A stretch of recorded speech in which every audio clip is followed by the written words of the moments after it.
我们首选梅花肉，这块肉有肥有瘦的，吃起来口感爽滑。先把梅花肉改刀切成大块，我们只需要加1勺盐和1勺面粉，用手反复的揉搓一下。你们看，它的血水和杂质都被清洗出来了，然后捞出来冲洗干净。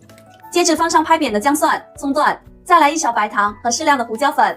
别忘了来1勺米酒增香。这叉烧肉好吃的关键就是放入2袋这个叉烧酱，然后用手搅拌均匀，让它腌制1个小时。1个小时到了，我们先在电饭煲里刷上1层油，这样能防止糊锅。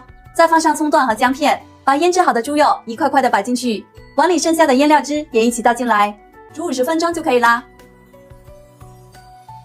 煮好的叉烧肉啊，先别着急出锅，我们用筷子来回的翻动几下，把锅里的汤汁收浓，这样味道更浓郁，然后就可以出锅切片了。这样做的广式秘制叉烧肉，酱香入味，肉嫩不柴，关键是自己做的，食材干净卫生，吃着放心。学会了，你也给家人安排做起来吧。